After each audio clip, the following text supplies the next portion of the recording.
You're listening to AI Signals Daily Dose. 78 bills, 27 states, and one White House executive order that basically says, stop. This is your daily dose.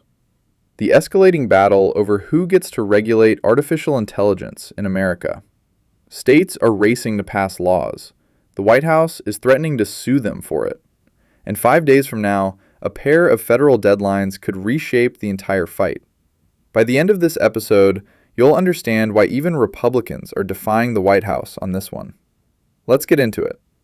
Across the country, state legislatures are on a tear. In just the first 2 months of this year, 27 states have introduced a combined 78 bills targeting AI chatbots alone. And that's not counting the broader AI legislation, covering algorithmic discrimination, deepfakes, and automated decision-making. Legal analysts are calling 2026 the year of the chatbot bill, and it's easy to see why. Oregon just gave final passage to SB 1546, a bill that requires chatbot operators to tell kids they're talking to a machine, not a person. That reminder has to come at the start of every interaction, and at least once every 3 hours. The bill also bans chatbots from producing sexually explicit content when interacting with minors, and it requires annual reporting to the Oregon Health Authority on incidents involving suicidal ideation or self-harm. It passed the Oregon Senate 26-1. That's not a partisan squeak, that's a landslide. Washington is right behind, with its own chatbot safety bill, SB 5984, moving through the House committee. New York has multiple bills on the verge of floor votes, including one that would impose liability when a chatbot impersonates a licensed professional, like a doctor or a lawyer. These aren't theoretical proposals gathering dust. They're advancing fast, with bipartisan support, and some are days away from becoming law. But here's where the story gets really interesting. The most dramatic chapter is playing out in Florida. Governor DeSantis backed an Artificial Intelligence Bill of Rights, SB 482, that sailed through the Florida Senate 35-2. It would ban companion chatbots from talking to minors without parental consent, require AI systems to disclose that they're not human, and block Florida agencies from contracting with AI companies tied to foreign adversaries like China and Russia. 35-2 in a Republican-controlled Senate. And then, nothing. The Florida House won't touch it. The House Speaker, who is aligned with the Trump administration, reportedly believes AI regulation should happen at the federal level, not the state level. And that position lines up directly with what the White House has been saying since December. So why is all of this happening right now? Two forces are colliding, and neither one is backing down. The first is child safety. Families of teenagers who died by suicide after extended conversations with AI companion chatbots have testified before state legislatures and before the United States Senate. A study from Common Sense Media found that 72% of American teenagers have used AI companion chatbots. That statistic lands differently when you pair it with stories of real harm. And legislators, regardless of party, are responding. When a parent testifies that their child's AI companion encouraged self-harm, it doesn't matter whether you're a Democrat or a Republican. You vote yes. The second force is the federal vacuum. Congress has been trying for years to pass comprehensive AI legislation and has gotten nowhere. 2 separate attempts to add federal preemption language to major bills, the One Big Beautiful Bill Act and the National Defense Authorization Act, both failed. The Senate stripped the AI preemption provision from the budget bill in a 99-1 vote. Bipartisan resistance killed it. So in December of 2025, the White House went around Congress entirely. On December 11th, President Trump signed an executive order titled Ensuring a National Policy Framework for Artificial Intelligence.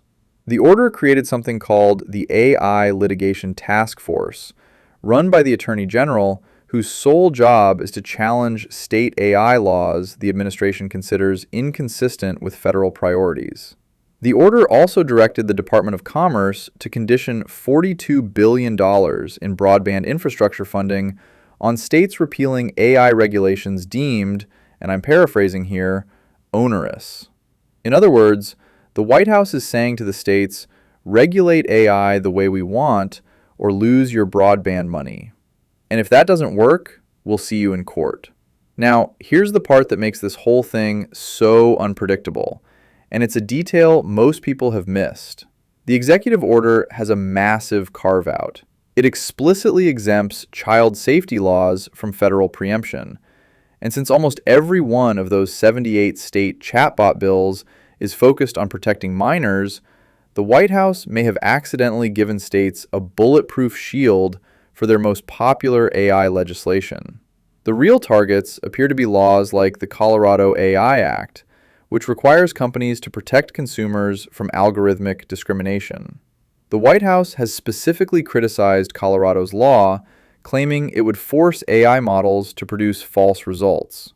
Colorado delayed implementation to June of this year, and it could be the first law challenged by the Litigation Task Force. And here's the ticking clock.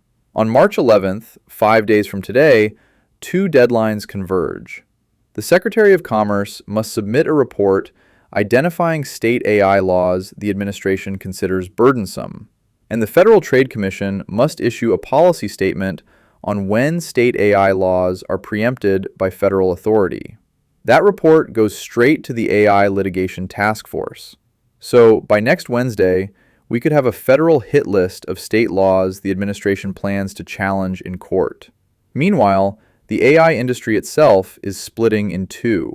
On one side, you have companies like Meta pushing for minimal regulation and open source models with few restrictions. On the other, Anthropic just poured $20 million into a pro-regulation political action committee ahead of the 2026 midterms. And OpenAI is funding its own rival Super PAC through co-founder Greg Brockman and allies at Andreessen Horowitz. Between the two networks, over $125 million is flowing into this year's elections. That's not lobbying, that's a war chest. And it tells you everything about how high the stakes are. So here's the big takeaway. Right now, America doesn't have one AI regulatory framework. It has 27 of them, and counting, with the federal government threatening to tear them all down. The child safety bills will probably survive, thanks to that executive order carve-out. But the broader algorithmic accountability laws, the ones that address bias, discrimination, and transparency in automated decision-making, those are squarely in the crosshairs. The next week is critical. March 11th could trigger the first federal lawsuits against state AI laws, and the 2026 midterms, supercharged by over $100 million in AI industry money, could reshape which side controls the regulatory conversation for years to come. If there's one thing to watch, it's this. The states aren't backing down. Oregon passed its bill this week. New York, Washington, and Connecticut are pushing theirs forward. Even Florida's Senate voted overwhelmingly for regulation, only to be stopped by its own House leadership. The demand for AI governance is bipartisan, it's grassroots, and it's accelerating. The question is whether the White House can stop it or whether the states will simply outrun it. That's the deep dive for today. If you found this useful, share it with someone trying to make sense of the AI regulation landscape. I'll be back with your next dose soon. Until then, stay curious.